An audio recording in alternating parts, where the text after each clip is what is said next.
3절과 4절 말씀이에요. 자, 3절과 4절 우리 합독할 텐데요.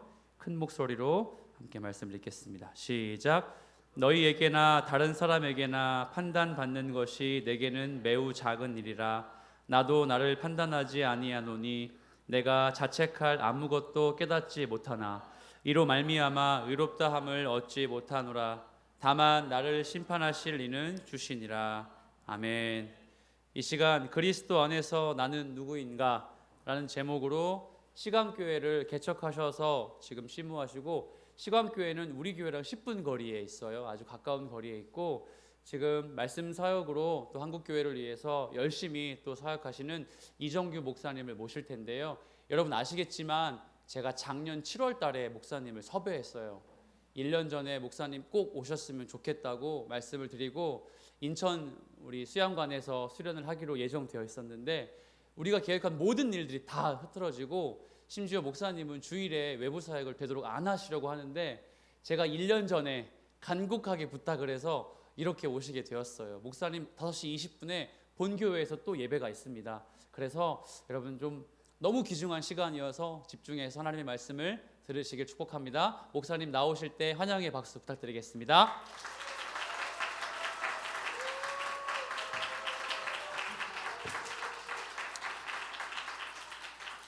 예, 감사합니다. 아까 처음에 찬양하기 전에 기도 인도하신 분도 그렇고, 그리고 아까 대표 기도하신 자매님도 그렇고, 부담을 팍팍 주시네요. 네. 예, 힘듭니다. 오늘 제가 여러분들하고 나눌 말씀은 나는 누구인가라는 제목입니다. 그리스도 안에서 나는 누구인가. 이 주제는 정체성에 관한 질문이기도 합니다. 그리고 정체성에 관한 질문은 굉장히 중요합니다. 왜냐하면 우리가 우리의 자신의 정체성과 가치, 그리고 나라는 존재의 목적, 의미, 이런 것들에 대해서 우리가 제대로 확립되어 있지 않으면 우리는 삶을 굉장히 고통스럽게 보내게 됩니다. 정확히 말하면 행복할 수가 없게 되죠. 그리고 더 나아가서 이 문제에 대한 뭐라고 해야 될까, 정체성이 무너지거나 흔들리게 되면요, 심지어는 극단적인 선택을 하기도 합니다. 여러분들은 가끔 가다가 이제 수능이 끝나고 나서 몇 년에 한 번씩은 이제 그 수능 성적에 비관해서 아주 극단적인 선택을 한 사람들의 이야기를 들어보신 적이 있을 겁니다. 굉장히 슬픈 이야기죠. 근데 실제로 그런 사람들이 뭐 수능 점수가 뭐 아주 바닥이냐, 딱히 그런 건 또 아닙니다. 그러니까 남들이 보기에는, 어떤 사람들이 보기에는 꽤나 높은 점수를 맞고도 굉장히 비관적으로 자신을 생각하는 사람들이 있는 거죠. 그건 그냥 단순히 마음이 약해서 그런 선택을 하는 게 아닙니다. 정확히 말하면, 그러니까 나는 공부를 이만큼 잘하는 사람이에요. 근데 실제로 수능 성적을 보니까 이만큼 나왔습니다. 그러면 사실 그냥 시험을 한번 망한 거잖아요. 근데 그때 마음속으로 그러니까 나라는 존재가 무너진 것 같은 느낌이 든 겁니다. 그렇죠? 그러니까 이제 극단적인 선택을 한 거죠. 이런 문제들은 굉장히 중요한 문제입니다. 그리고 여러분들이 삶에서, 여러분 대부분 청년들이니까요, 이런 문제들을 맞닥뜨릴 때 굉장히 이렇게 마음이 힘들 수 있습니다. 저도 제가 섬기는 교회도 여기 계신 분들 나이 또래가 압도적인 다수이기 때문에 물론 제가 여러분들을 개개인적으로 알지 못하지만 여러분들이 경험하고 있는 좌절이나 혹은 여러분들이 느끼는 욕망 같은 걸 어느 정도 이해할 수 있으리라고 생각합니다. 그렇기 때문에 제가 지금 시대에서요, 이 시대가 우리에게 요구하는 삶에서 내가 누구인지를 이해하는 것, 그것은 굉장히 중요하다고 생각을 합니다. 그럼 나는 누구일까요? 뭐 이 질문을 해보죠. 이정규는 누굽니까? 저는 뭐 두 딸의 아빠이기도 하고요, 이 여성의 아내이기도, 아내가 아니죠, 남편이기도 하고요. 정신이 나가 있어요. 오늘 이게 3번째 설교거든요. 지금 또 가서 4번째 설교를 해야 되기 때문에 동정 한번 받고 싶었어요. 관종이거든요. 근데 남편이기도 하고요. 그리고 뭐 또 수백 명의 목사이기도 합니다. 뭐 다 이정규가 맞습니다. 근데 약간 그때마다 역할마다 제가 조금씩 달라집니다. 그런데 제가 우리 교회를 간다고 해봅시다. 그러면은 뭐 저보다 이제 나이 많으신 분들도 좀 많지는 않지만 좀 계십니다. 그럴 때 제가 막 이렇게 까불 수는 없지 않습니까? 그렇죠?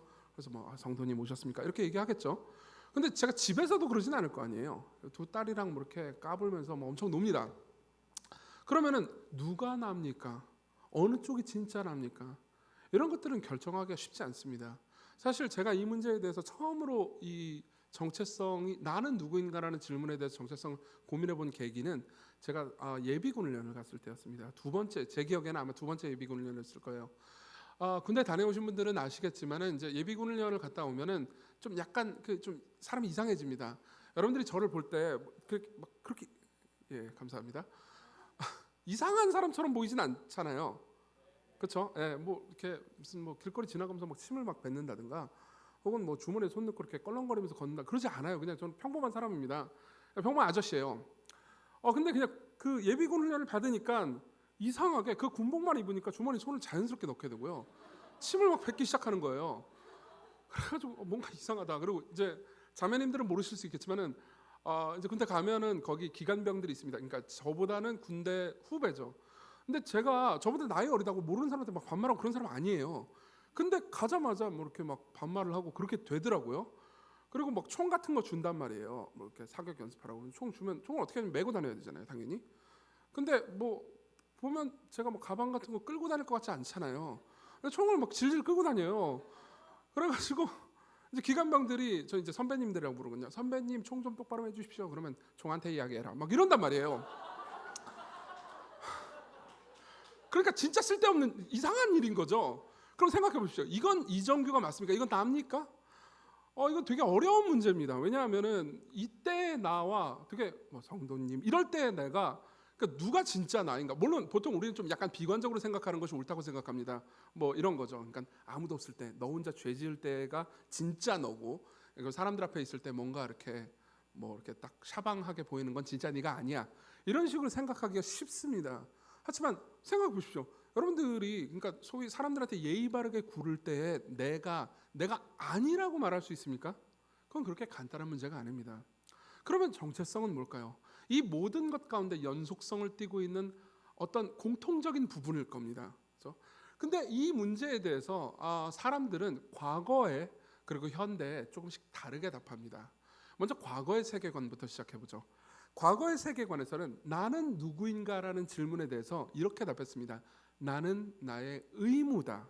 혹은 나는 나의 역할이다. 집단 내에서 옛날에는 집단주의 사회였잖아요. 그죠? 집단 내에서 내가 어떤 역할을 맡았는지 그리고 내가 무엇을 행하는지 그리고 집단과 사회가 내게 부여한 것이 무엇인지 이걸 얼마나 충실히 행하는지 이게 나다라고 생각을 했던 겁니다. 그러면은 뭐 이런 사회가 뭐 복잡하긴 하죠, 그죠? 근데 뜻밖에도 단순하기도 합니다. 예를 들면은 나는 내가 농부잖아요. 내 아버지가 농부잖아요. 그럼 나는 그냥 농부입니다. 내 아버지가 대장장이잖아요. 그럼 나는 대장장입니다. 그리고 내가 이제 이 낮은 신분으로 태어났잖아요. 그럼 절대로 높은 신분으로 올라갈 수가 없습니다. 나는 그냥 정해져 있어요. 그리고 내가 여자다. 그러면 나는 뭐 사회적으로 내가 뭘 하고 싶은 걸 할 수 있지 않습니다. 그냥 내 운명 거의 결정돼 있습니다. 그냥 뭐 시집을 가서 아이를 낳고 아이를 키우고 집안일을 하는 것 이게 그냥 나인 거예요. 그렇죠? 그러면은 사실은 뭐 좀 마음이 그렇게 좋진 않았겠죠. 그렇죠? 이런 것들은 과거의 세계관 내에서의 일종의 대중문화에도 반영이 되어 있습니다. 예컨대 여러분들이 하여가라는 노래를 아시는지 모르겠습니다. 그렇죠? 서태지 말고요. 서태지 말고 서태지 하여가를 아시는 분도 나이가 좀 있으신 분인데요. 어쨌든 하여가를 보면 이제 이거는 고려 시대 말 그리고 조선 초 때죠. 예. 조선 초 고려 말에 이제 정몽주가 있었고요. 고려 충신이었죠. 고려 충신이었고 그리고 이방원이 있었습니다. 이방원은 이제 조선의 첫째 왕인 이성계의 셋째 아들이었죠. 이방원은 굉장히 잔혹하고 그리고 정략적인 인물이었습니다. 그래서 이방원이 정몽주 고려 충신에게 찾아갑니다. 그래가지고 이제 대권 넘어왔다. 이미 이제 우리 아버지가 모든 거 잡았다. 그러니까 빨리 너는 이제 고려 그런 거 그만두고 조선으로 넘어와라. 이렇게 회유를 하려고 갑니다. 그래서 노래를 지어 부르죠. 이런들 어떠하며 저런들 어떠하리 만수산 드렁치기 얽혀진들 어떠하리 우리도 이같이 얽혀져 100년 동안 누리리라. 무슨 말이죠? 빨리 넘어오라 이거죠. 뭐 어떻냐? 이제 네가 꼭 고려에 충실할 필요가 있느냐? 이렇게 물어보는 겁니다. 거기에 맞서서 정몽주는 이제 이 단심가라는 그 노래로 답을 합니다. 아마 이것도 학교에서 배워서 다 아실 겁니다. 그러니까 일종의 뭐 노래를 불렀는데 노래로 답하는 거 보니까 일종의 랩 배틀이었던 거죠. 이렇게 답합니다. 이 몸이 죽고 죽어 100번 고쳐 죽어 백골이 진토되어 넋이라도 잊고 없고 임양한 일편단심이야 가실 줄이 있으랴. 아시죠? 그죠? 여기서 임은 누굴 가리킵니까? 물론 고려의 왕을 가리키기도 하지만 고려 제국 자체를 의미합니다. 왕국 자체요. 그죠? 나는 내가 속해 있는 곳에 입지, 내가 속해 있는 곳의 역할이 나다라고 말하는 거죠. 그죠? 이게 과거의 세계관이었습니다. 그럼 우리는 물어볼 수 있습니다. 과거의 세계관에서 인간은 행복했을까요? 그죠? 물론 여러 가지 답변을 할 수 있을 겁니다. 근데 제 생각에는 그렇게 행복했을 것 같지는 않습니다. 왜냐하면은 뭐 제가 아까도 말씀드렸듯이 여성으로 태어났다 그러면 할 수 있는 일이 없습니다. 거의요. 정해져 있어요. 아이 낳고 그리고 집안을 돌보는 겁니다. 그리고 때때로 뭐 신분에 관한 차별 같은 것들을 굉장히 많이 받았죠. 그리고 외국 같은 경우에는 인종 차별도 심했습니다. 그렇죠? 이런 상황에서 나는 내가 원하는 꿈이나 내가 바라는 것을 아무것도 성취할 수가 없습니다. 그러니까요, 나는 그냥 정해져 있는 거죠. 그죠? 아마 그렇게 행복하진 않았을 겁니다. 그럼 현대의 세계관은 뭐라고 말할까요? 현대의 세계관은 과거의 세계관하고 완전히 다릅니다. 그리고 여러분들이 살고 있는 세계관이기도 하고 저도 그 세계관 안에 있습니다. 과거의 세계관이 나는 누구인가라는 질문에 대해서 나는 내 의무다, 나는 내 역할이다라고 답했다면 현대의 세계관은 나는 내 욕망이다, 혹은 나는 내 꿈이다, 나는 내 비전이다라고 답합니다. 오해하지 마십시오. 꿈이나 비전이나 욕망이 다 나쁘다고 말하는 게 아닙니다. 그렇죠? 하지만 여기에는 이제 일종의 이런 게 있죠. 나는 뭐든 될 수 있다고 생각하기 시작했습니다. 그렇죠? 여러분들 어렸을 때 여러분들의 부모님이나 혹은 이제 선생님들이 줄곧 여러분들한테 네 꿈이 뭐냐라고 물어보는 질문을 받으셨을 겁니다. 저도 받았습니다. 저도 뭐 나이가 액면가가 어떻게 될지 모르겠지만 어쨌든 그렇게 막 많이 들어보이진 않잖아요. 감사합니다. 제가 6살 때였던 것 같아요. 기억이 납니다. 저희 아버지가 저한테 뭐 그 이전에도 아마 물어보셨을 것 같은데 네 꿈이 뭐냐? 이렇게 물어보시더라고요. 그래가지고 사실 그때 꿈이라는 게 지금도 여러분들이 마찬가지일 겁니다. 꿈이라는 게 여러분들이 생각할 때 직업하고 거의 일치하잖아요. 꿈이 뭐냐? 그러면 나 가지고 싶은 직업이 뭐냐? 이거와 거의 같잖아요. 근데 그때 직업 아는 게 뭐 있어요? 그죠? 기껏해야 뭐 선생님, 그죠? 학교는 유치원 다니니까. 그리고 뭐 또 뭐 의사 선생님, 간호사, 뭐 가끔 병원 가니까. 그리고 뭐 과학자 뭐 하는 사람인지 몰랐어요. 뭐 이런 것들이 있습니다. 근데 그러다가 이제 대통령도 있죠. 그죠? 근데 제 생각에 대통령이 제일 멋져 보였던 거예요. 그래 아버지한테 말했습니다. 대통령입니다. 그러니까 아버지가 굉장히 흡족해 하셨습니다. 근데 생각해 보면 목사가 됐어요. 한 번도 목사를 꿈꾼 적은 없습니다. 근데 생각해 보면요. 그때 제가 대통령이 뭔지 어떻게 알아요? 그죠? 만일 지금 제가 알고 있는 대통령에 대한 지식을 그때 알고 있었으면요, 저는 절대로 대통령이라고 말하지 않았을 겁니다. 뭘 해도 욕 먹잖아요. 잘해도 욕 먹고 못해도 욕 먹고 뭐 아주 잘못하면 탄핵당하고 뭐 이게 뭐가 좋습니까? 그죠? 별로 안 좋을 거예요.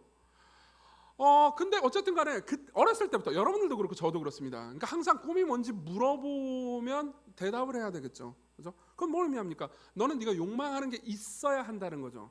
그죠? 그리고 네가 꿈꾸는 게 너의 비전이 있어야 한다. 그리고 너는 그것을 성취하기 위해서 노력하면서 살아야 되고 그것을 성취할 때 비로소 너는 행복할 것이다. 너의 인생의 가치와 의미와 목적이 성취된다. 너는 그때 자존감을 가질 수 있고 너는 그때 정체성을 가질 수 있다. 누구도 이렇게 강요한 적은 없습니다. 그렇지만 여러분들은 그런 문화 가운데 자라왔습니다. 이미 그것은 여러분들의 DNA 안에 있습니다. 문화적 DNA 안에 있죠. 그죠? 이게 현대의 세계관입니다. 현대의 세계관을 역시 제가 아까 말씀드렸듯이 대중문화에 여전히 잘 반영되어 있는 것 같습니다. 예컨대 이런 노래가 있죠. 제가 뭐 노래를 불러드릴 수는 없으니까 저 가사를 읽어드리겠습니다. 여러분들은 분명히 이 가사를 다 아실 겁니다. 들어보십시오. 마음 열지마 들키지마 착한 모습 언제나 보여주며 철저하게 숨겼는데 들켜버렸어. 아시죠? 모르세요? 다 잊어 이젠 참지 않을 거야. 모르세요? 몰라요? Let it go, let it go. 이거 한국어 번안 버전이에요. 다 잊어 이렇게 돼 있어요. 몰랐죠? 네. 제 첫째 딸은 아마 제 기억에 그 겨울왕국 한 20번 정도는 봤을 겁니다. 다 잊어 이젠 참지 않을 거야. 다 잊어 문을 열고 나아갈 거야. 괜찮아 누가 뭐라 해도 폭풍 몰아쳐도 주위 따윈 두렵지 않다네. 누가 부른 거죠? 엘사요. 엘사의 직업이 뭐죠? 여왕이에요. 왕이에요, 왕. 안 그렇습니까? 근데 가만히 생각해 보십시오. 지금 여러분들 중에 이제 겨울왕국 못 보신 분들이 있을까 해가지고 간단하게 스토리 설명해 드릴게요. 엘사는요 아렌델이라는 왕국의 왕이고요. 여왕이에요. 맞죠? 제가 예. 저도 한 20번 봤어요. 제 딸이랑. 좋아하세요? 감사합니다. 무슨 얘기하다 말았죠? 아렌델의 왕이에요. 아렌델의 왕이에요. 근데 어렸을 때부터 무슨 얼음 만드는 능력이 있었어요. 그래가지고 이제 이렇게 막 부모로부터 너는 이렇게 숨겨서 살아야 돼. 너는 여왕처럼 준비돼야 돼. 그래서 공주로 컸어요. 그래서 이제 나름 억압받은 거죠. 근데 직업이 뭐라고요? 왕이에요. 그죠?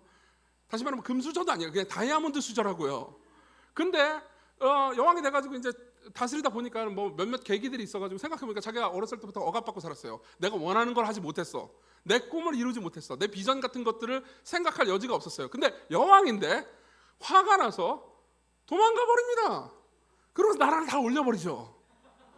그죠? 그리고 나서 부르는 노래예요. 이게 다 잊어, let it go.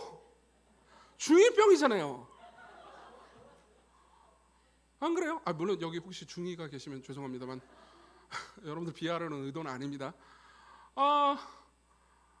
이상해요 이건 사실. 근데 생각해 보십시오. 여러분들이 겨울왕국을 볼 때요, 이 엘사 완전 중2병 이상한데? 이렇게 보지 않았을 거예요 분명히. 그렇죠? 이 노래를 부를 때 뭔가 엘사와 마음을 공감하면서 뭔가 약간의 해방감을 느끼면서 와 그래 드디어 엘사가 자유로워졌구나 이런 생각이 들었을 겁니다.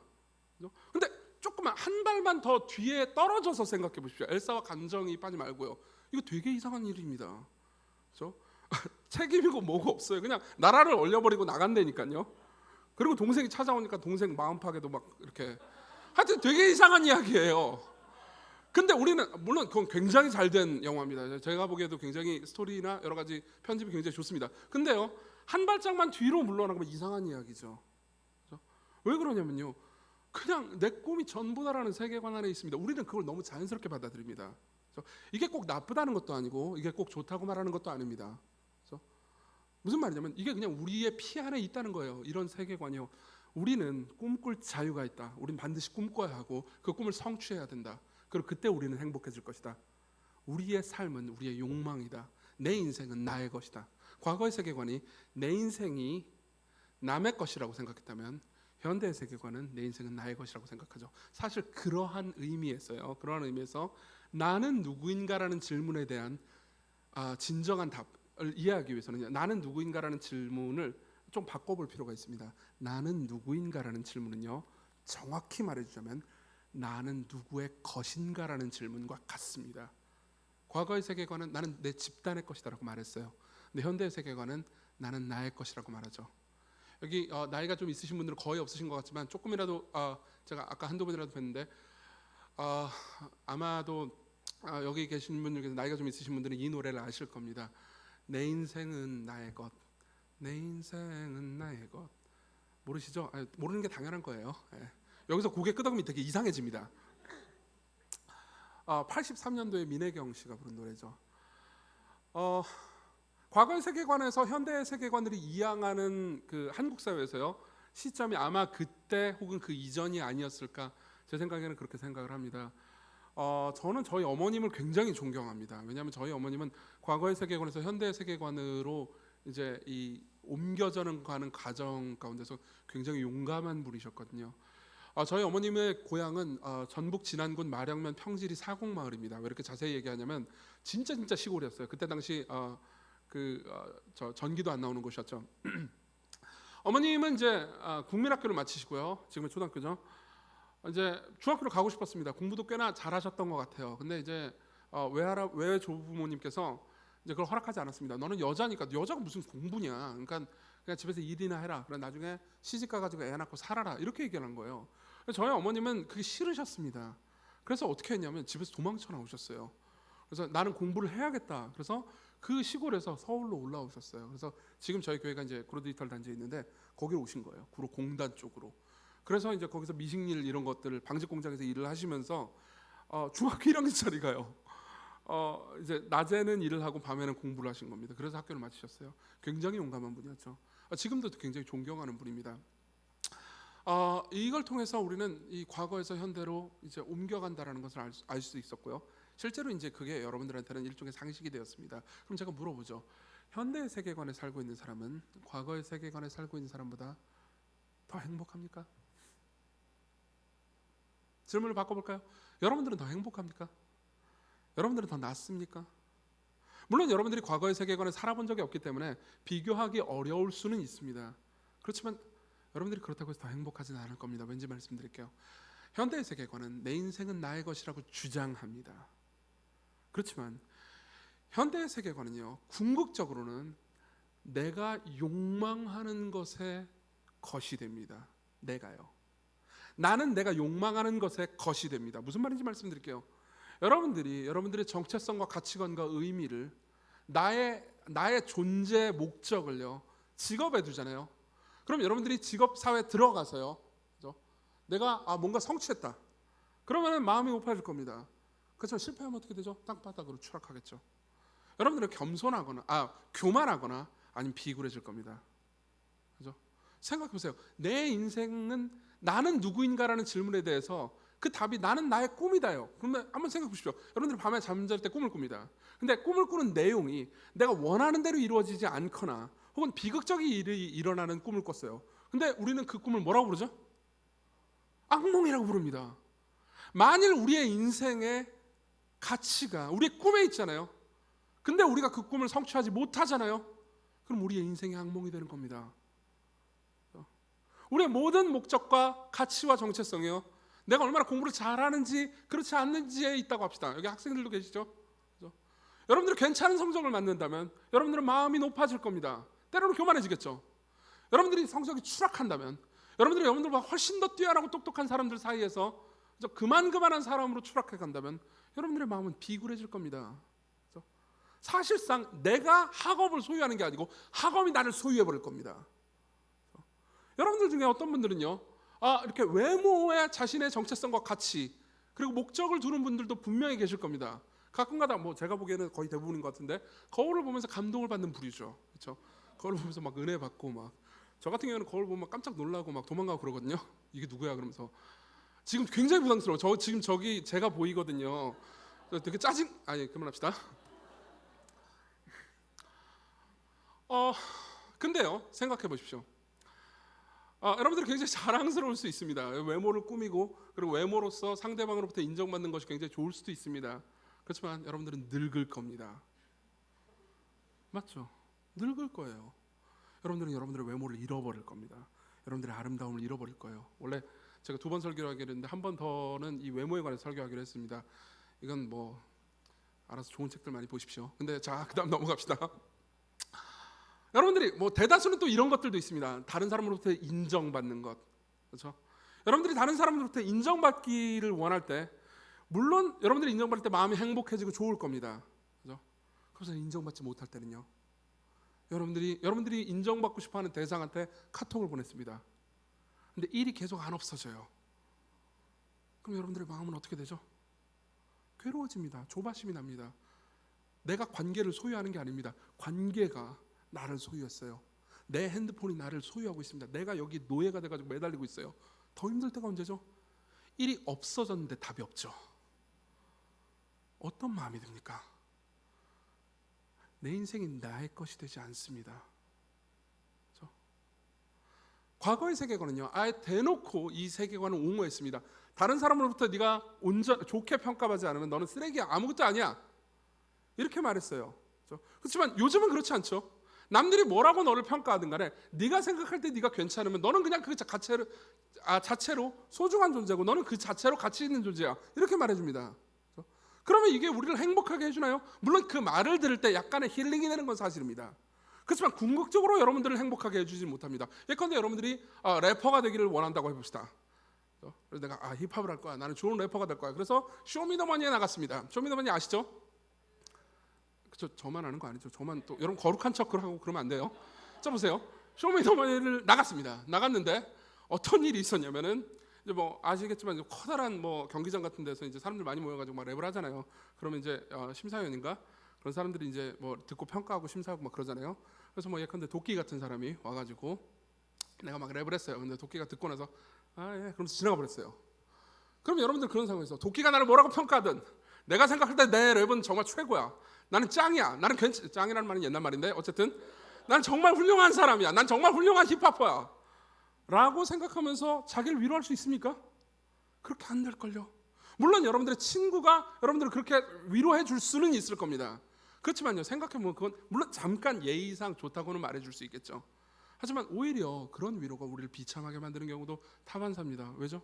나는 나를 호의적으로 바라보고 나와 좋은 관계 안에 있는 사람들한테나 좋게 평가받을 수 있을 정도로 실력이 떨어지는 사람이라는 게 오히려 입증되기 때문이죠. 그렇죠? 제가 하고 싶은 말은 이겁니다. 과거의 세계관이든 현대의 세계관이든, 나는 남의 것이라고 말하는 세계관이든 나는 나의 것이라고 말하는 세계관이든 사실상 우리를 행복하게 해주지 못한다는 겁니다. 그렇죠? 그러한 배경 안에서 우리 본문을 다시 봅시다. 본문은 이렇게 말합니다. 너희에게나 다른 사람에게나 판단받는 것이 내게는 매우 작은 일이라 나도 나를 판단하지 아니하노니 내가 자책하 아무것도 깨닫지 못하나 이로 말미암아 의롭다함을 얻지 못하노라. 자, 들어보십시오. 지금 여기서 사도 바울은요, 과거의 세계관과 현대의 세계관, 그 어떤 세계관에도 어떤 사고에도 매이지 않는 완전히 새로운 세계관을 보여주고 있습니다. 완전히 새로운 자아 정체성을 보여주고 있습니다. 먼저 3절부터 보시죠. 3절은 이렇게 말합니다.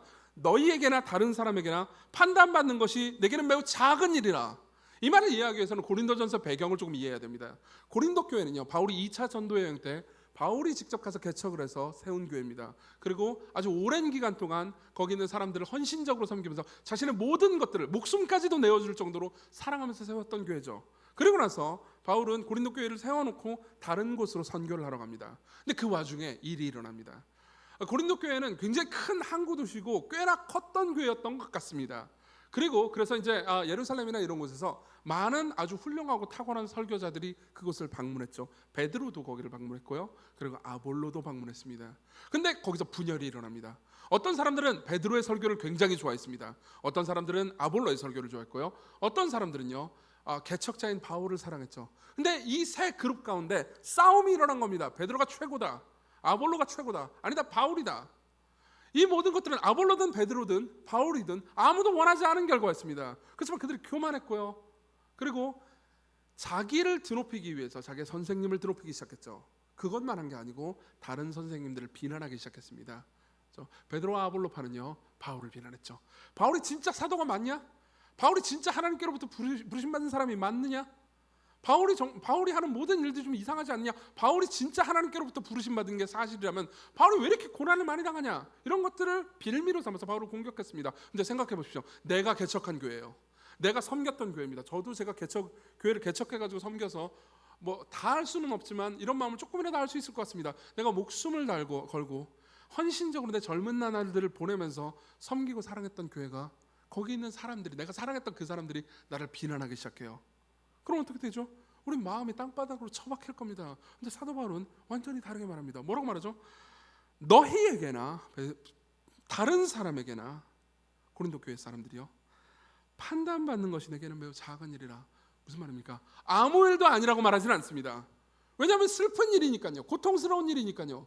그렇지만 큰 일이라고 생각하지도 않아요. 무슨 말입니까? 나는 너희들의 것이 아니다라고 말하는 겁니다. 나는 집단에 소속돼서 내 정체성을 찾는 사람이 아니다. 나는 그 문제 때문에 마음이 처박히지 않는다. 너희들이 나를 어떻게 평가하든 그것 때문에 내가 무너지지 않는다라고 말하는 거죠. 이건 어떤 마음입니까? 스웩입니까?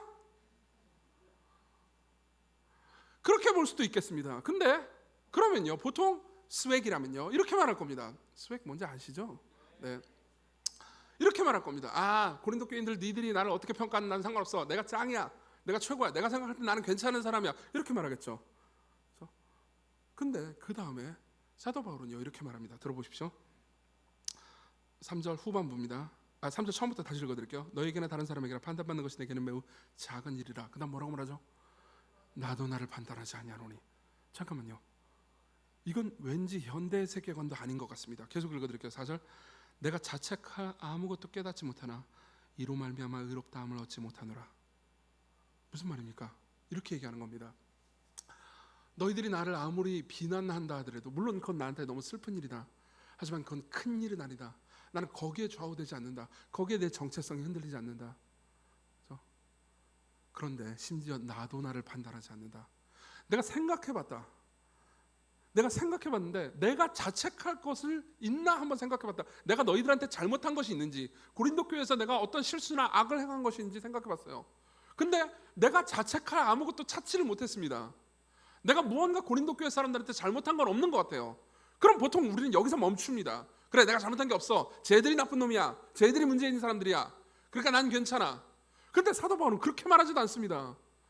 뭐라고 말합니까? 내가 자책할 아무것도 깨닫지 못하나 이로 말미암아 의롭다함을 받는 건 아니라고요.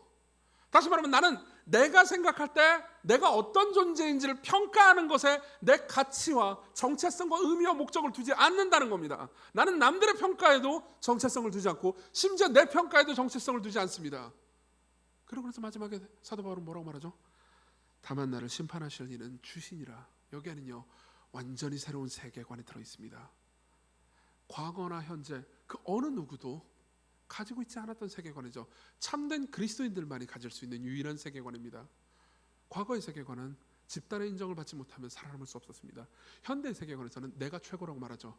그렇지만 사도 바울은요 남들이 나를 평가하는 것에 의미를 두지 않고 자신이 자기를 평가하는 것에 가치를 두지 않습니다.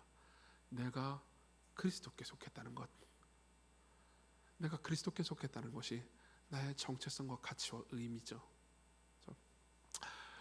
이 개념을 조금 더 이해하기 위해서 저는 여러분들에게 성경이 가르치는 어떤 중요한 교리 하나를 설명해야 합니다. 그것은 바로 그리스도와의 연합이라는 교리입니다. 그리스도와의 연합이라는 교리입니다. 좀 설명해 드릴게요. 그리스도와의 연합은 성경 본문 곳곳에서 아주 방대한 본문에서 굉장히 우리에게 많이 가르쳐주는 교리입니다. 그리고 그 중에서도 가장 아름답게 그리스도와의 연합을 말해주는 것은 에베소서 1장일 겁니다. 나중에 끝나고 나서 집에서 에베소서 1장을 한번 묵상해 보셨으면 좋겠습니다. 에베소서 1장은 아마 제 기억이 맞다면 4절부터 끝절까지 한 문장으로만 이루어져 있습니다. 한국말로는 여러 문장으로 번역되는데 그리스어로는 한 문장으로만 되어 있습니다. 그리고 그 한 문장 내요 그리스도 안에라는 단어가 14번 나옵니다. 그리스도 안에라는 표현이요. 계속해서 바울은 이렇게 말합니다. 나는 그리스도 안에서 사랑받았고 그리스도 안에서 선택되었으며 그리스도 안에서 의롭다고 여김받았다. 이게 무슨 의미일까요?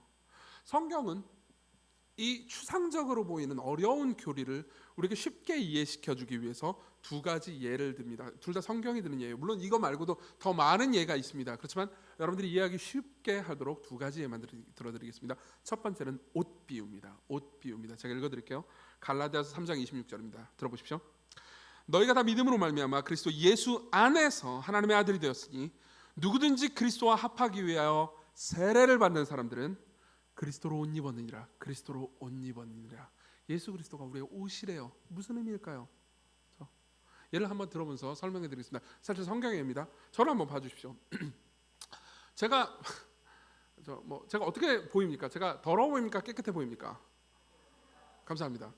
네, 제가 그렇다고 평상시에 이렇게 막 깨끗하게 많이 씻고 그렇다고 아주 더러운 건 아니고 하여튼 중간쯤 어디는 됩니다. 남에게 폐 안 끼칠 정도는 씻습니다. 자, 그러면 그 다음 질문을 던져보자. 제 몸 있잖아요, 몸. 그렇죠? 가슴팍이랑 배 이런데요. 여기가 더러울까요, 깨끗할까요? 모르죠. 물론 깨끗해요. 씻고 다닌다니까요. 깨끗한데 어쨌든 더러울 수도 있잖아요. 그렇죠? 근데 제 몸이 더럽다고 합시다. 때가 꼬질꼬질 끼어 있다고 합시다. 아니 깨끗해요. 실제로는 깨끗한데 어쨌든 그렇다고 합시다. 그렇다고 해서 여러분들은 제 더러운 걸 볼 수는 없습니다. 왜죠? 옷을 입고 있으니까요. 그렇죠? 이 옷이 빨았어요. 이 옷이 깨끗하기 때문입니다. 그죠? 마찬가지예요. 하나님께서요 그리스도를 믿는 우리들을요 그리스도로 옷 입혀 주십니다. 그건 무슨 의미입니까? 우린 더럽습니다. 우린 범죄합니다. 우린 하나님 보시기에 악합니다. 그렇지만 그리스도께서 우리의 옷이 되세요. 예수 그리스도 안에 있는 사람들을 보시면서 하나님께서는요 우리를 예수 그리스도만큼 깨끗하다고 여겨주십니다. 예수 그리스도만큼 아름답다고 여겨주시죠. 예수 그리스도만큼 거룩하다고 받으십니다. 이게 그리스도와의 연합이 우리에게 가르쳐주는 교리입니다. 하나의 예를 더 들어드리겠습니다. 이것도 성경에서 말하는 예입니다. 요한일서 2장 1절입니다. 읽어드릴게요. 나의 자녀들아 내가 이것을 너희에게 쓰면 너희로 죄를 범하지 않게 하려니라. 만일 누가 죄를 범하여도 아버지 앞에서 우리에게 대언자가 있으니 곧 의로우신 예수 그리스도시라. 예수 그리스도를 대언자라고 말합니다. 아까는 옷 비유였잖아요. 이번에는 변호사 비유입니다. 여기서 대언자라고 번역된 그리스어는 파라클라토스라는 단어인데, 이 단어는 지금으로 치면요 꼭 같지는 않지만 현대의 변호사하고 비슷한 단어입니다. 그렇죠? 여러분들이 무슨 죄목으로 기소가 됐습니다. 그래서 법정에 섰어요. 그러면 여러분들을 변호하는 사람은 누구죠? 여러분들이 스스로 여러분들을 변호하나요? 그렇지 않습니다. 변호사가 여러분들을 변호하게 돼 있죠. 그렇죠? 그러면 내가 법정에 섰을 때 변호사가 나와 함께 있잖아요. 그러면 놀랍게도요, 변호사와 내가 하나가 됩니다. 연합하게 돼요. 변호사와 나는 동일시됩니다. 무슨 말이냐면요, 내가 굉장히 법에 대해서 아무것도 모르고 굉장히 지적으로도 수준이 낮고 멍청한 사람이라고 합시다. 그렇다고 쳐요. 그렇죠? 그렇지만 변호사가 똑똑한 사람이라면, 변호사가 법에 대해서 아주 잘 알고 있다면, 변호사가 지혜가 있고 기민한 사람이라면요, 나도 그런 사람이 됩니다. 왜죠? 나를 변호하는 게 내가 아니고 이 사람이기 때문이죠. 그렇죠? 이 사람과 나는 연합합니다. 이 사람은 나와 동일시됩니다. 이 사람의 변호가 내 변호가 됩니다. 근데 내가 아무리 법에 대해서 잘 알고 아무리 똑똑하고 아무리 기민한 사람이라 하더라도요, 변호사가 그렇지 않다고 합시다. 변호사가 법에 대해서 오히려 잘 몰라요. 변호사가 그렇게 뇌가 잘 돌아가지 않습니다. 변호사가 별로 지혜롭지 않습니다. 그럼 내가 그런 사람이 됩니다. 그렇죠? 내가 멍청한 사람이 돼요. 왜 그렇죠? 변호사와 내가 연합했기 때문입니다. 그분이 우리의, 예수 그리스도께서 우리의 대언자가 되신다는 것은 성부 하나님 앞에 그분이 우리의 변호사가 되신다는 의미입니다. 우린 비록 더럽습니다. 우린 범죄합니다. 우린 자주 실패합니다. 그렇지만 그분이 우리의 변호사가 되셨어요. 그분이 우리와 연합하세요. 그분의 의가, 그분의 지혜가, 그분의 위대함이, 그분의 지식이 우리의 것이 됩니다. 우리가 실제로 그렇게 되는 게 아니고요, 그렇게 여김받습니다. 그렇죠? 이게 그리스도와의 연합이 우리에게 주는 놀라운 기쁨입니다. 놀라운 위로죠. 그렇죠? 그리고 우리는 이 성경의 가르침을 마음으로 받아들일 때, 우린 과거의 세계관과 현대의 세계관 어디에도 속하지 않는 새로운 정체성을 가지게 됩니다. 무슨 말입니까? 여러분들은 현대의 세계관을 살고 있기 때문에 아마 현대의 정체성을 가지고 있겠죠. 아까 제가 말씀드렸지만 그때마다 여러분들은 계속해서 교만해지거나 혹은 피굴해지거나 둘 중에 하나를 선택하게 됩니다. 여러분, 지난 한 주를 생각해 보십시오. 혹은 지난 몇 달을 생각해 보십시오. 여기 중에서 혹시 공무원 시험이나 다른 시험들을 준비하는 사람들이 있습니까? 여러분들은 실패의 경험이 있을 겁니다. 혹은 실패의 경험을 할 수도 있습니다. 그렇죠? 여러분들의 모든 정체성과 가치가 여러분들이 성공했느냐 실패했느냐, 여러분들이 얼마나 퍼포먼스를 냈느냐, 얼마나 괜찮은 성적을 가졌느냐, 거기에 달려있다고 해보세요. 여러분들이 이번에 시험을 봤는데 떨어졌다고 해봅시다. 그럼 여러분들은 처박힐 겁니다. 나는 별거 아닌 존재처럼 느껴질 겁니다. 다른 괜찮은 직업을 가진 사람보다 나는 가치 없는 존재처럼 느껴질 겁니다. 그렇지만 내가 성공했다면요, 아직도 빌빌대고 있는 데보다 더 괜찮은 존재처럼 여기겠죠. 그죠? 이건 여러분들이 지난 한 주 동안 경험했던 일일 겁니다. 회사를 다녀요. 그리고 상사가 여러분들을 어떻게 평가했습니까? 여러분들은 매번 상사들을 만날 때, 그리고 회사에서 사람들을 만날 때 법정으로 들어가는 느낌이었을 겁니다. 사람들은 나를 평가합니다. 판단합니다. 그 평가 판단은 무슨 사원 평가서 같은 A, B, C, D 이런 평가로는 나오겠지만, 지나가는 말 한마디, 스쳐 지나가는 눈빛 이런 걸로도 평가를 받는 느낌일 겁니다. 우리는 늘 법정에 서 있죠. 우리가 현대의 세계관 안에 있다면요, 우리의 인생이 내가 주인인 것처럼 보이지만 나는 계속해서 노예가 되어 있습니다. 사람들의 인정을 내가 원한다면요, 여전히 맞습니다. 여전히 똑같습니다. 우리 계속해서 흔들릴 겁니다. 우리 인정받을 때마다 자랑스러워지고 때로는 교만해지겠죠. 인정받지 못하는 사람을 마음속 깊은 곳에서 멸시할 수도 있습니다. 근데 인정받지 못한다면요, 거절당한다면요, 우린 비굴해질 겁니다. 가치 없다고 느껴질 겁니다. 때로는 자학할 겁니다. 그렇죠?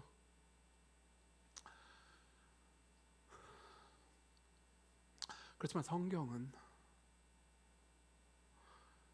우리의 가치와 정체성이 남들의 평가에 있는 것도 아니고 나에 대한 나의 평가에 있다고 말하지도 않습니다. 그리스도 안에 있다고 말하죠. 그리스도 안에 있다고 말합니다.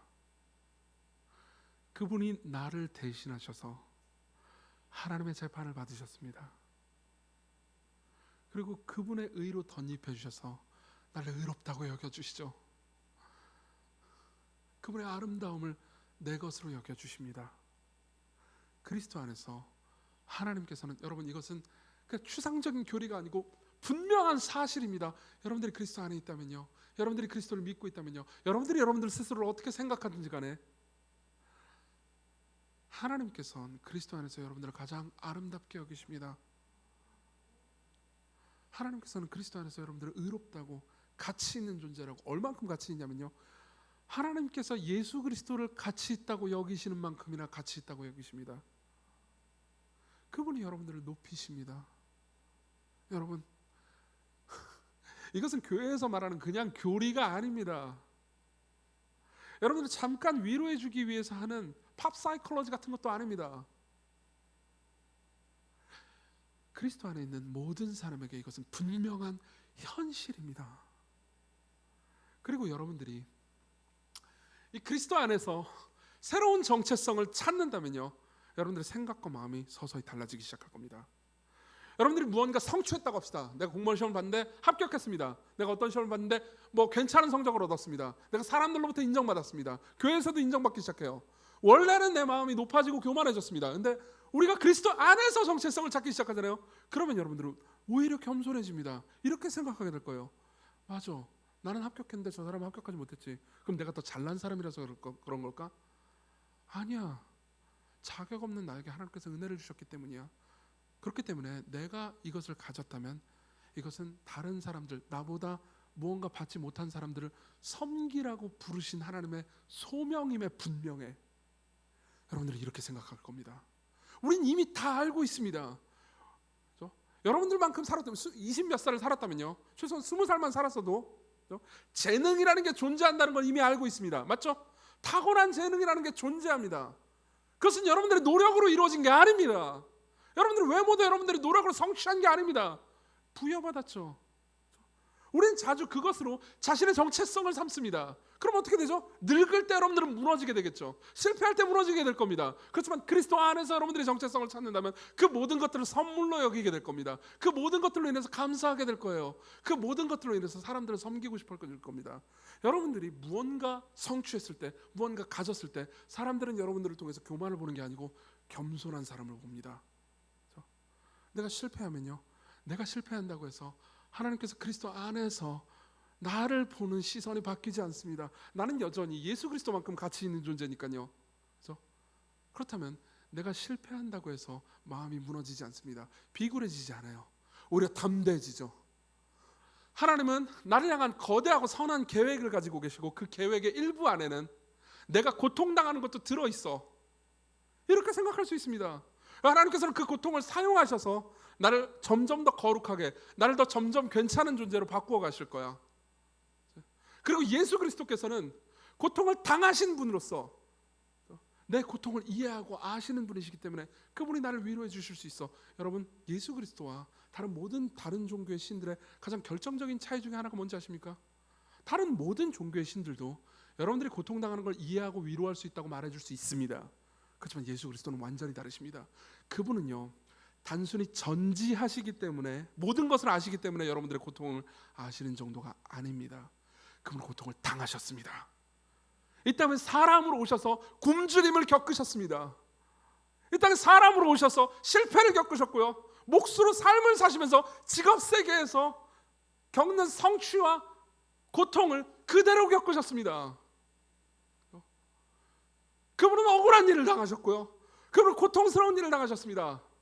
빌라도의 법정에서 아주 심히 왜곡된 잘못된 심판을 받으셨습니다. 그렇기 때문에 억울하고 고통스럽고 괴로워하는 사람들, 거대한 고통의 폭풍 안에 휘말린 사람들을 진심으로 이해하실 수 있습니다. 왜냐하면 그분이 겪으셨기 때문입니다. 다른 모든 종교는 단순히 전지하기 때문에 우리의 고통을 안다고 말하지만 예수 그리스도는요, 그 고통을 겪으셨기 때문에 하십니다. 그분이 여러분들의 정체성이에요. 그분이 여러분들 자신이 되셨습니다.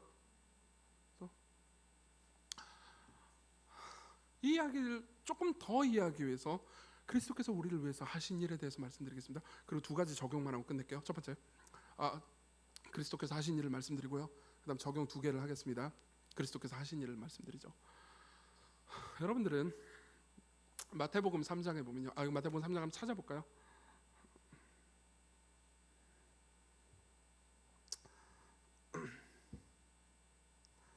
(3장) 13절부터 15절입니다. 띄워주네요. 감사합니다. 같이 읽어볼까요? 제가 읽어드리겠습니다. 이때 예수께서 갈릴리로부터 요단강에 이르러 요한에게 세례를 받으려 하시니 요한이 말려 이르되 내가 당신에게 세례를 받아야 할 터인데 당신이 내게로 오시나이까? 예수께서 대답하여 이르시되 이제 허락하라. 우리가 이와 같이 하여 모든 의를 이루는 것이 합당하니라 하시니 이에 요한이 허락하는지라. 자, 설명해 드리겠습니다. 이것은 예수께서 세례를 받으시는 장면입니다. 세례는 무슨 의미를 가지고 있을까요? 물론 여러분들은 이미 교육받으셨을 겁니다. 그렇지만 간단하게만 답해 드릴게요. 세례의 의미는 굉장히 많습니다. 그 중에서 1차적이고 가장 두드러진 의미는요, 우리는 죄인들이라는 것입니다. 우린 더럽습니다. 죄를 지었습니다. 그렇지만 하나님께서 우리를 씻어주십니다. 물로요. 그게 세례의 1차적인 의미입니다. 다시 말하면 내가 세례를 받으러 왔습니다 라고 말하는 것은 하나님, 나는 더러운 죄인입니다 라고 고백하는 것과 같습니다. 세례 요한이요, 사람들에게 복음을 전했을 때 회개하라 천국이 가까웠다 라고 말했을 때 수많은 사람들이 세례 요한에게 나와서 세례를 받기를 청했습니다. 무슨 의미입니까? 세례 요한의 설교는 강력했고요, 세례 요한이 죄를 지적하는 설교를 할 때 사람들은 세례 요한 앞에 나와서 죄를 자복했습니다. 내가 죄인입니다. 나를 씻어주소서. 이렇게 말했죠. 그렇죠? 세례 요한은 아마 강력하고 힘있게 복음을 전했을 겁니다. 회개하라 회개하라 천국이 가까웠다. 그러면서 사람들이 죄를 지적했을 거예요. 그래서 수많은 사람들이 나오면서 죄인들아 세례를 받아라 그러면서 세례를 줬겠죠. 그죠? 그러면서 신나게 세례를 주고 있는데 저 멀리서요, 예수님이 걸어오십니다. 예수님 죄가 없으신 분이에요. 그리고 세례 요한도 어느 정도 그걸 알고 있었습니다. 오히려 세례 요한이 죄인이죠. 똑같지는 않지만 저는 이런 걸 비슷하게 경험해 본 적이 있습니다. 예전에 제가 이제 어느 곳에 설교를 부탁받아가지고 설교를 하러 간 적이 있는데요. 굉장히 기괴한 경험이었어요. 그곳에 이제 저희 학교 교수님들이 앉아 계셨습니다. 저를 가르치셨던 선생님들이요. 그것도 맨 앞자리에 앉아 계시는 거예요. 저를 가르치셨던 선생님들이 제가 앞에 설교를 하는데 신약 본문을 펼치면서 하나님의 말씀을 들으십시오 그러면서 신약 본문을 설교하는데 앞에 있는 신약 교수님이 헬라어 성경을 펼치셨습니다. 그때 진짜 등에 식은땀이 흐르더라고요. 그런 경험이 있었습니다. 근데 뭐 어찌어찌 설교를 마쳤죠. 근데 제가 상상을 한번 해봤어요. 제가 막 설교를 하고 있습니다. 신일교에서 막 설교를 하고 있어요. 근데 저 뒤에서 문을 열고 예수님이 오십니다. 그럼 제가 뭐라 그럴까요? 예수님 빨리 오세요. 제가 앉아서 맨 앞에 앉아서 듣겠습니다. 여기서 말씀해 주세요. 이렇게 말하겠죠. 그렇지 않겠습니까? 세례 요한도 비슷한 심정이었을 겁니다. 당신이 내게 세례를 주셔야죠. 내가 당신에게 세례를 받아야 되는데 어찌하여 내게 세례를 받으러 오십니까? 근데 예수께서 뭐라고 하시죠? 그냥 세례를 받으십니다. 이제 허락하라. 이와 같이 하여 내 의를 이루는 것이 합당하니라. 무슨 의미인지 아십니까? 우리가 받는 세례와 예수님이 받으신 세례는 결정적인 차이가 하나 있습니다. 우리가 받은 세례는 우리가 죄인이기 때문에 씻음 받기 위해서 받습니다. 그렇지만 그리스도께서는요, 죄인이시기 때문이 아니고 죄인 취급을 받으시기 위해 세례를 받으셨습니다. 죄인과 자기 자신을 동일시하시기 위해서요, 연합하시기 위해서요. 여러분, 우리 모두는요, 동일시라는 것이 얼마나 끔찍한 일인지 감각적으로 압니다. 우리는 별로인 사람과 내가 같이 동일시되기를 원하지 않습니다. 우린 나쁜 짓을 저지른 악한들과 내가 동일시되기를 원하지 않아요. 재밌는 얘기 하나 해드리죠. 이제 구로드 이털 단지에 보면요, 지금은 좀 사라졌는데 조그마한 광장이 하나 있었습니다. 예전에 제가 이제 어떤 그 청년을 신방하기 위해서 그 광장에서 이제 청년을 기다리고 있었어요. 근데 퇴근이 좀 늦어져가지고 이렇게 보고 있는데 그 광장에는 조그만 게 아니라 좀 큰 TV가 있었습니다. 뭐 한 이만한 TV였던 것 같아요. 제가 보기엔. 이제 그 TV를 보면서 지금은 그 TV가 없어졌어요. 근데 그때는 이제 사람들이 기다리는 사람들이 일종의 만남의 광장 같은 곳이었기 때문에 거기서 이제 뭐 뉴스나 이런 것들을 보면서 기다리곤 했었어요. 그래서 저도 그냥 뉴스를 보고 있었습니다. 근데 뉴스에 뭐가 나왔냐면은 어떤 목사님이 굉장히 나쁜 뭐 사회에 무리를 일으키는 나쁜 짓을 저지른 거예요. 그래가지고 이제 그걸 보도하는 뭐 TV 내용이었습니다. 그래서 저는 이제 그걸 보고 있었습니다. 뭐 아무 생각 없이 뭐 저 목사가 나쁜 짓을 했구나. 그래서 뭐 흔히 나오는 뉴스잖아요. 그래서 참 뭐 전도하기 빡세다 이러고 있었어요. 그리고 사람들이 옆에 많이 있었습니다. 다 보고 있었습니다. 근데 저 멀리서 그 자매가 저를 보고 너무 반가웠던 거예요. 그래서 달려오면서 목사님 하면서 오는 겁니다. 그리고 사람들이 다 저를 쳐다보는 거예요. 그래서 제 입장에서는 그때 스트랩하고 반바지를 입고 있었는데 그때 제 입장에서는 이게 뭐 설명할 수가 저희가 목사인 건 많은데 저기 있는 저 나쁜 목사하고는 다르고 그렇다고 제가 뭐 그렇게 대단한 사람은 아니지만 그래도 저 사람 이렇게 설명할 수가 없잖아요. 그래서 도망갔습니다. 그 자매는 저 왜 도망가나 했을 거예요. 나중에 설명도 못했어요. 무서워서 도망갔습니다. 그리고 나서 우리 교회 청년들한테 얘기했어요. 밖에서는 절대 목사님이라고 부르지 말라고 부장님이라고 부르라고 했습니다. 왜 그랬을까요? 왜 그랬을까요? 싫거든요. 저 사람이랑 나랑 동일시되는 게 싫거든요. 목사라는 이름으로 저 나쁜 사람이랑 물론 내가 뭐 그렇게 대단한 사람고 착한 사람도 아니지만 저 사람 취급당하고 싶지는 않거든요. 맞죠? 그리스도께서 이정규와 자기 자신을 동일시하셨어요. 여러분들과요. 완전하신 분이, 죄가 하나도 없으신 분이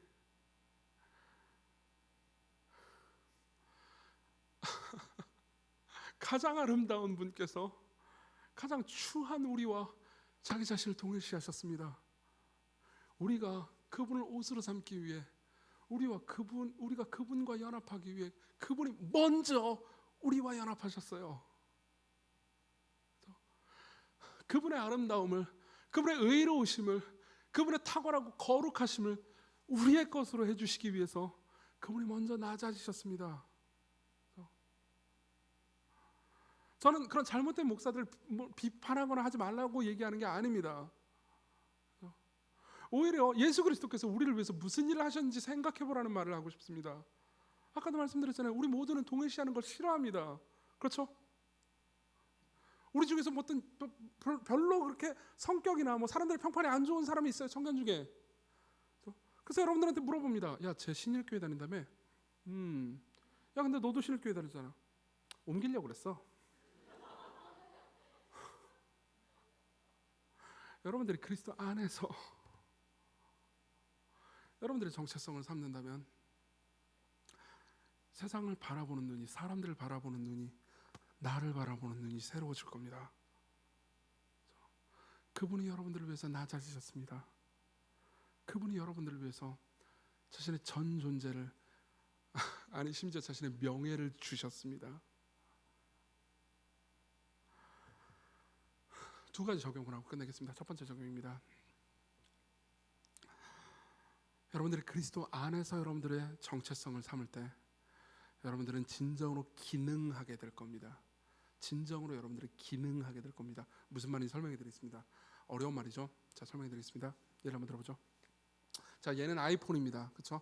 아이폰. 뭐 뒤에 인덕션 같이 생긴 렌즈도 있고 그렇습니다.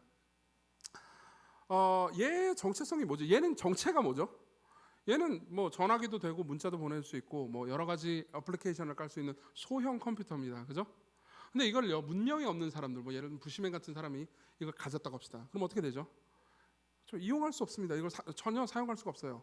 그래가지고 얘가 뭐지? 얘 정체는 뭐지? 그러다가 못을 박자 해가지고 못을 빵빵 박았습니다. 그럼 못이 바뀔까요? 뭐 바뀔 수도 있죠. 그죠? 그렇지만 얘는 깨질 겁니다. 상처 입겠죠. 여러분들이 남의 것일 때요, 여러분들은 상처 입을 겁니다. 그래서 상처를 너무 많이 받은 아이폰이 기분이 나빠졌어요. 뭐 그렇다고 합시다. 아이폰은 정신이 없겠지만 어쨌든 내가 기분이 나빠졌어. 그래가지고 나는 나의 것이야.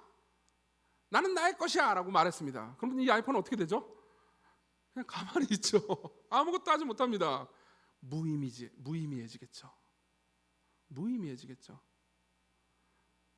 여러분들이 나는 나의 것이다, 내 인생의 주인은 나다, 라고 말하면서 살아갈 때 여러분들은 결국 인생에서 무의미함을 발견하게 될 겁니다.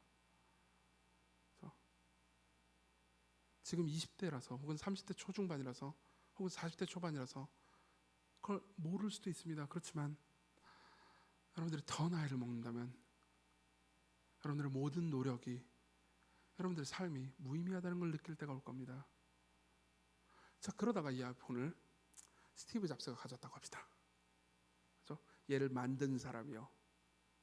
그럼 어떻게 되죠? 얘는 진정으로 기능하게 됩니다. 맞죠? 여기 앱이 깔립니다. 게임도 깔려요. 그렇죠? 이걸로 전화도 하고요, 문자도 보내고요, 여러 가지 작업들도 합니다. 그렇죠? 얘가 고장 나면 어떻게 되죠? 잡스는 이걸 고쳐줄 겁니다.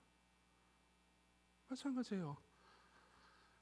여러분들이 여러분들의 정체성을 다른 사람에 두지 않고 자기 자신에게도 두지 않고 그리스도 안에 여러분들의 정체성을 둔다면, 그리스도와 연합을 여러분들이 누리고 즐거워한다면 여러분들은 진정으로 기능하게 됩니다. 여러분들은 자신 안에 있는 이웃을 사랑하는, 진정으로 사랑하는 기능이 있다는 것을 발견하게 될 겁니다. 자신 안에 하나님을 즐거워하고 예배하고 그분께 기도하는 기능이 있었다는 것을 여러분들은 발견하게 될 겁니다. 여러분들은 새로워질 겁니다. 여러분들은 이전과 다른 삶을 살게 될 겁니다. 여러분들은 진정으로 내가 가치 있다는 것을 알게 될 겁니다. 여러분들의 삶이 주께 헌신된다고 해서 여러분들의 인생이 망가지는 게 아니에요. 오히려 주께 여러분들의 삶을 드리지 못하는 것이 가치 없는 삶을 살아가는 겁니다. 그래서요, 17세기에 경건한 그리스도인들이요, 독일 지역에 있는 경건한 그리스도인들이요, 하이델베르크 교리문답이라는 그 교리 문답을 만들었습니다. 이건 일종의 공과교재라고 생각하시면 됩니다. 아마 여기 중에서도 하이델베르크 교리문답을 아시는 분도 계실 수 있습니다. 이 17세기의 탁월한 공과교재는 문과 답으로 교리의 의미 그리고 성경 가르침 전반의 의미를 말해줍니다. 혹시 나중에 관심 있으신 분들은 꼭 한번 공부해 보시기를 추천드립니다. 굉장히 아름답고 좋은 문답입니다. 근데 그 중에서 1문을 보면요, 이런 표현이 나옵니다. 제가 읽어드릴게요. 1문의 질문과 답입니다. 들어보십시오. 살아서나 죽어서나 당신의 유일한 위로는 무엇입니까? 질문. 유일한 위로는 무엇입니까? 당신은 언제 위로를 받을 수 있습니까? 당신은 언제 안식을 누릴 수 있습니까? 당신은 언제 강해집니까? 답의 일부만 읽어드리겠습니다. 살아서나 죽어서나 나는 나의 것이 아니요 몸도 영혼도 나의 신실한 구주 예수 그리스도의 것입니다. 보십시오. 당신은 언제 소망을 가집니까? 당신은 언제 자유롭다고 느낍니까? 당신은 언제 위로를 느낍니까? 내가 내게 아니라는 점에서요. 현대인들이 들으면요, 팔짝 뛸 일입니다. 아니, 내 인생이 내 것이라고 할 때 내가 비로소 자유로워지지, 내 인생이 내 것이라고 말할 때 내가 비로소 위로를 얻지, 왜 내 인생이 내게 아니라고 말할 때 위로를 얻지? 그때 교리문답은 이렇게 말해줍니다. 나보다 훨씬 더 지혜로운 분, 나보다 훨씬 선한 분, 내가 나를 사랑하는 것보다 나를 훨씬 더 사랑하실 수 있는 분, 그분이 내 주인일 때 내가 비로소 자유로워질 수 있다고, 내가 비로소 위로를 얻을 수 있다고, 내가 비로소 기능할 수 있다고. 이게 그리스도와의 연합으로 인해서 우리가 누릴 수 있는 정체성이 우리에게 주는 거대한 자유입니다. 여러분들은 여러분들의 삶에 궁극적 책임을 지지 않으셔도 됩니다. 왜냐하면 여러분들의 주인이 여러분들이 아니기 때문입니다. 여러분들이 방황하는 가장 큰 이유 중에 하나는, 여러분들이 무언가 성취해도 계속해서 불안한 이유 중에 하나는 여러분들의 인생을 여러분들이 책임지려고 하기 때문입니다. 주께 여러분들의 삶을 헌신하십시오. 대부분의 사람들은 주께 여러분들의 삶을 헌신하십시오라는 말을 그냥 뭐 여러 가지 할 일들을 하고, 그죠? 내 영혼을, 내 삶을 그냥 옥죄고 뭐라고 할까, 자유를 잃게 만드는 용어인 줄 압니다. 그렇지 않아요. 오히려 우리는 내 인생이 나의 것일 때 노예 상태가 됩니다. 그리스도께서 여러분들을 소유하시기 위해서, 여러분들은 나의 것이다, 이정규는 나의 것이다, 이정규는 내 사랑이다, 신일교회 청년들은 내 사랑이다, 나의 것이다라고 선포하시기 위해서 그분이 낮아지셨습니다. 그분이 자신의 전 존재를 주셨습니다. 그분은 여러분들에게 헌신하라고 요구만 하지 않으십니다. 여러분들에게 헌신하라고 말씀하시기 전에 그분 자신이 헌신하셨습니다. 그분이 낮아지셨어요. 그분이 여러분들을 가지시기 위해서요. 그리스도께로 오십시오. 그분께 여러분들 자신을, 전 존재를 드리십시오. 여러분들은 아무것도 잃지 않게 될 겁니다. 여러분들은 오히려요, 주께 헌신하지 않는 것을 참을 수 없는 손해처럼 여기게 될 겁니다. 이게 첫 번째 적용입니다. 두 번째입니다. 여러분들이 그리스도와의 연합을 누리고 맛보고 기뻐할 때 여러분들은 정말로 위로를 얻게 될 겁니다. 아까 잠깐 말씀드렸듯이 그분은 여러분들을 아십니다. 그분은 여러분들을 진정으로 아십니다. 제가 이거 말고 외모 설교 하려고 했잖아요. 그때 하려고 했던 얘기를 잠깐만 하겠습니다. 여러분들 중에서 여러분들에게 저와 같다면 외모 때문에 고민하는 분도 계실 수 있습니다. 그렇죠? 저는 그렇게 고민을 하지는 않습니다. 과거에 했죠. 그렇죠? 와, 모든 자매들은 나한테 관심이 없구나.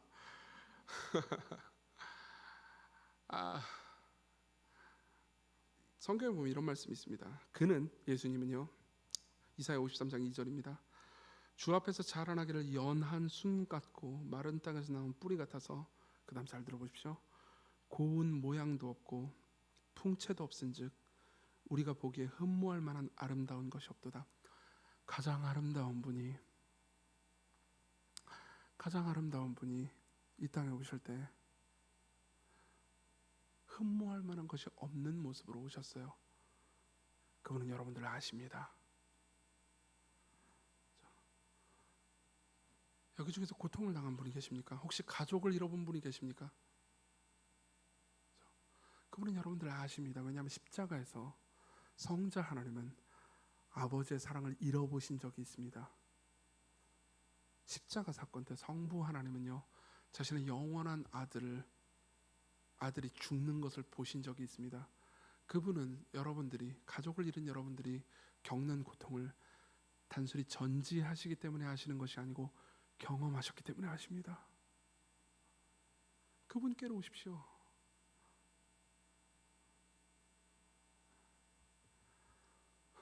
여러분들의 많은 날들을요, 앞으로 남은 날들이 얼마나 될지 우리는 아무도 모르죠. 그 날들 전체를 주께 드린다고 해서 여러분들이 손해볼 것은 아무것도 없을 겁니다. 그분 안에서 자유함을 누립시다. 우리 같이 찬양을 한 곡 부르죠. 제가 부탁한 곡을 지금 부를 수 있을까요? 네. 내 모습 이대로라는 노래인데 제가 가사를 잠깐 말씀드리죠. 내 모습 이대로 사랑하시네, 연약함 그대로 사랑하시네, 나의 모든 발걸음 주가 하시나니 날 인도하소서. 생각해 보십시오. 우리가 우리 모습 그대로 사랑받을 수 있을까요? 아니요, 원래 그렇지 않습니다. 우리 죄인들이기 때문에 정의롭고 의로우신 하나님은요, 우리를 향해서 진노와 저주를 내려셔야 마땅합니다. 그죠? 근데도 불구하고 하나님께서는 우리 모습 있는 그대로 사랑하십니다. 왠지 아십니까? 예수 그리스도가 우리의 옷이기 때문입니다. 우리는 우리 모습 있는 모습 그대로 그분께 가면 됩니다. 여러분들은 예수 그리스도께로 나아오기 위해서 더 나아질 필요가 없습니다. 더 괜찮아질 필요가 없습니다. 있는 모습 그대로 주께서 여러분들을 사랑하십니다. 있는 모습 그대로 성부 하나님께서는 여러분들 예수 그리스도께서 아름다우신 만큼 아름답다고 여겨주십니다. 그분 안에서 여러분들을 인도하시는 하나님을 찬양합시다. 내 모습 이대로, 내 모습 이대로 사랑하시네, 연약한 그대로 사랑하시네, 나의 모든 발걸음 주가 하시나니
가장 큰 은혜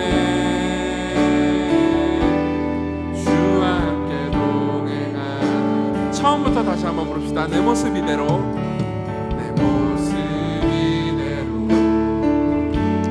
사랑하시네 연약함 그대로 사랑하시네 나의 모든 발걸음 주가 하시나니 날 인도하소서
그리스도께서 우리와 연합하시기 위해서 그분이 무슨 일을 하셨는지를 생각해 봅시다. 그분이 낮아지셨습니다. 그분이 모든 것 위에 뛰어나신 분이, 가장 명예로우신 분이, 가장 깨끗하신 분이 우리와 자기 자신을 동일시하셨습니다. 그분이 우리와 자기 자신을 하나 되게 하시기 위해서 이 땅에 오셨고 우리와 더불어 사셨으며 우리의 삶을 경험하셨고 우리를 지금도 사랑하고 계십니다. 그 안에서 이렇게 기도합시다. 하나님, 제 삶이 그동안 교만함과 비굴함을 왔다 갔다 하는 삶이었습니다. 그렇지만 이제 담대함과 겸손함을 가지게 되기를 원합니다. 교만 대신 겸손함을 베풀어 주십시오. 비굴함 대신 용기를 주십시오. 삶에서 실패할지라도 용기와 담대함을 가지고 살아갈 수 있게 해주시고, 삶에서 승리할지라도 겸손함과 소명감을 가지고 살아갈 수 있게 해주십시오. 우리의 삶을 바꿔주셔서 우리의 유일한 정체성이 어떤 것인지, 내가 무엇에 정체성을 두고 어디에 내 가치를 두어야 하는지 하나님 오늘 깨닫게 해주시고 당신께 내 마음을 드릴 수 있게 해주옵소서. 우리 같이 간절히 기도합시다.